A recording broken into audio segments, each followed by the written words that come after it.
2nd Esdras Chapter 13. And it came to pass after 7 days, I dreamed a dream by night, and lo, there arose a wind from the sea, that it moved all the waves thereof. And I beheld, and lo, that man waxed strong with the thousands of heaven. And when he turned his countenance to look, all the things trembled that were seen under him.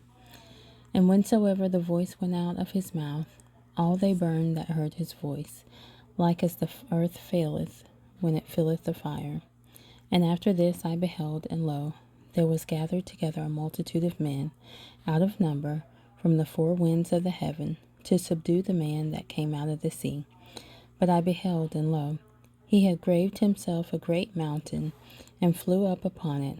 But I would have seen the region or place whereout the hill it was graven, and I could not. And after this I beheld, and lo, all they which were gathered together to subdue him were sore afraid, and yet durst fight.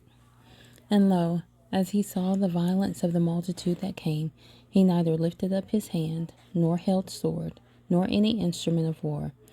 But only I saw that he sent out of his mouth as it had been a blast of fire, and out of his lips a flaming breath, and out of his tongue he cast out sparks and tempests. And they were all mixed together, the blast of fire, the flaming breath, and the great tempest, and fell with violence upon the multitude which was prepared to fight, and burned them up every one, so that upon a sudden of an innumerable multitude nothing was to be perceived, but only dust and smell of smoke. When I saw this, I was afraid. Afterward I saw the same man come down from the mountain, and call unto him another peaceable multitude. And there came much people unto him, whereof some were glad, some were sorry, and some of them were bound, and other some brought of them that were offered. Then was I sick through with fear, and I awaked and said, Thou hast showed thy servant these wonders from the beginning, and hast counted me worthy that thou shouldst receive my prayer. Show me now yet the interpretation of this dream. For as I conceive in mine understanding, woe unto them that shall be left in those days, and much more woe unto them that are not left behind. For they that were not left were in heaviness.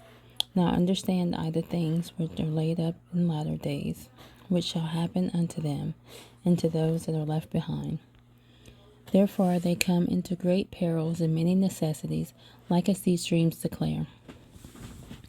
Yet it is easier for them that is in danger to come into these things than to pass away as a cloud out of the world, and not to see the things that happen in the last days.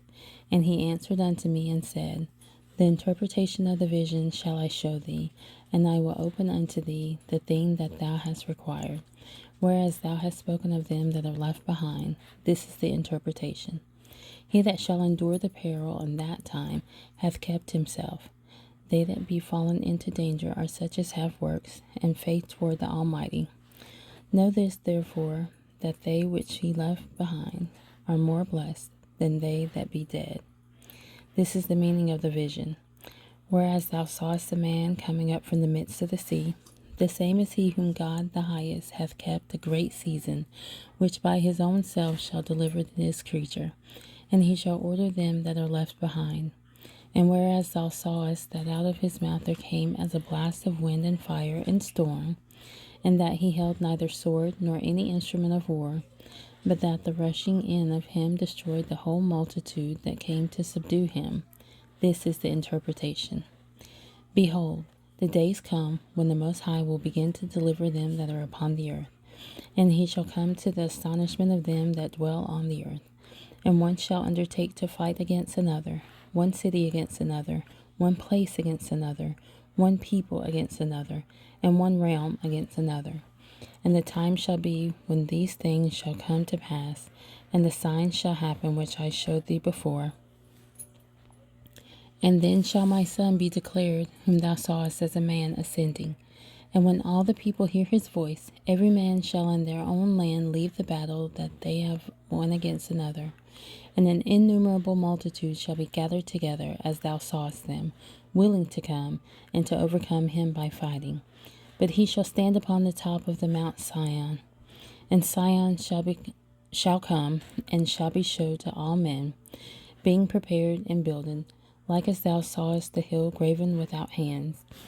And this my son shall rebuke the wicked inventions of these nations, which for their wicked life are fallen into the tempest, and shall lay before them their evil thoughts, and the torments wherewith they shall begin to be tormented, which are like unto a flame, and he shall destroy them without labor by the law which is like unto me. And whereas thou sawest that he gathered another peaceable multitude unto him, those are the 10 tribes, which were carried away prisoners out of their own land, in the time of Hosea the king, whom Salmansar the king of Assyria led away captive. And he carried them over the waters, and so came they into another land. But they took this counsel among themselves, that they would leave the multitude of the heathen, and go forth into a further country, where never mankind dwelt, that they might there keep their statutes, which they never kept in their own land. And they entered into Euphrates by the narrow places of the river. For the Most High then showed signs for them, and held still the flood, till they were passed over. For through that country there was a great way to go, namely of 1.5 years, and the same region is called Arsareth. Then dwelt they there until the latter time, and now when they shall begin to come, the highest shall stay the springs of the stream again, that they may go through. Therefore sawest thou the multitude with peace. But those that be left behind of thy people are they that are found within my borders. Now when he destroyeth the multitude of the nations that are gathered together, he shall defend his people that remain, and then shall he show them great wonders. Then said I, O Lord that bearest rule, show me this. Wherefore have I seen the man coming up from the midst of the sea?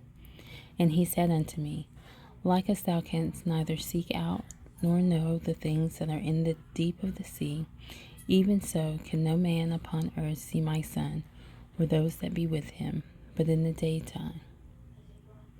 This is the interpretation of the dream which thou sawest, and whereby thou only art here lightened. For thou hast forsaken thine own way, and applied thy diligence unto my law, and sought it. Thy life hast thou ordered in wisdom, and hast called understanding thy mother. And therefore have I showed thee the treasures of the highest. After other 3 days I will speak other things unto thee, and declare unto thee mighty and wondrous things. Then went I forth into the field, giving praise and thanks greatly unto the Most High, because of his wonders which he did in time, and because he governeth the same, and such things as fall in their seasons. And there I sat 3 days.